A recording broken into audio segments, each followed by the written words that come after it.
नमस्कार दोस्तों, एक बार फिर से स्वागत है आपका आपके अपने YouTube चैनल मैथ्स विधि पर।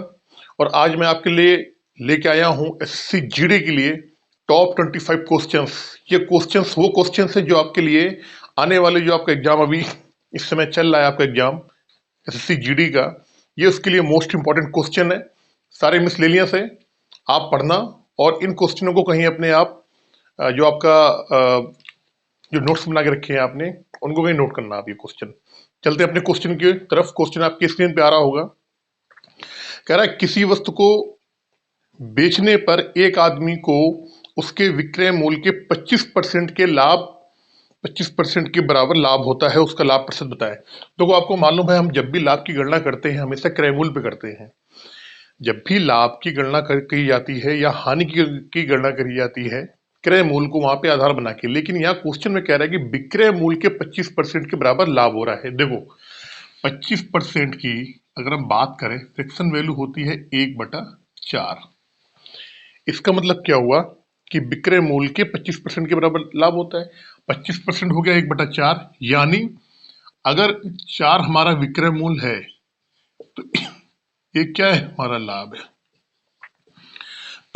अब मुझे ये बताओ, एक्चुअल में जो हमारा लाभ जो होता है या हानि होती है, वो किस पे काउंट करते हैं? क्रय मूल्य पे काउंट करते हैं।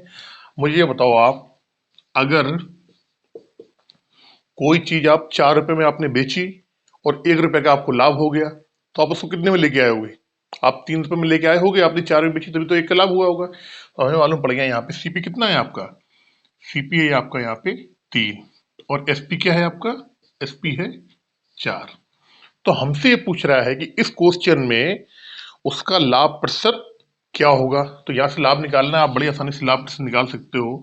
लाभ परसेंट बराबर होता है सीपी अपॉन लाभ इंटू 100। लाभ हो रहा है आपका 1 का, सीपी कितना है आपका 3, और ये 100, यानी हमको 33.1/3% का यहाँ पर क्या होगा, लाभ हो जाएगा आपको। चलते हैं नेक्स्ट क्वेश्चन पे। Question number 2।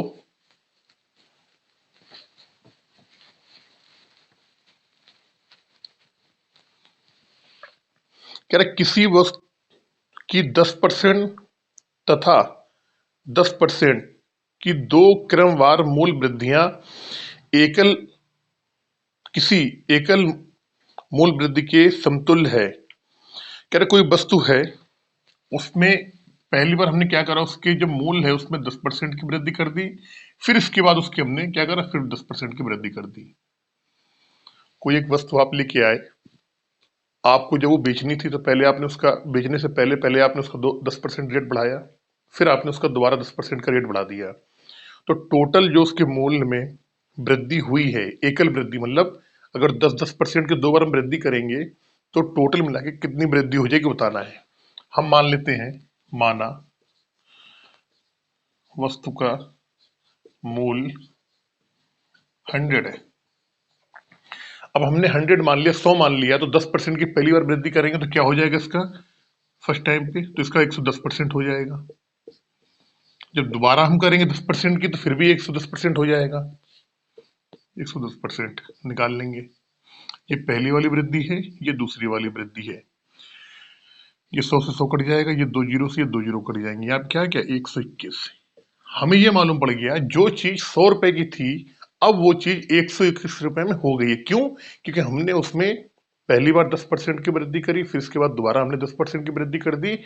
2 बार 10% की वृद्धि करने पर अब वो चीज जो 100 रुपए की थी कितने की हो गई, 121 की। यानी हमें ये मालूम पड़ गया, अगर उस वाले में हम ये कह दें कि डायरेक्ट मुझे बताओ कितने की वृद्धि करी जाए, एक ही वृद्धि, तो आप ये बोलोगे ऐसा करो भाई साहब, 10-10 के दो, आप उसको वृद्धि ना करो, आप सीधे उसमें क्या करो, 21% की आप वृद्धि कर दो।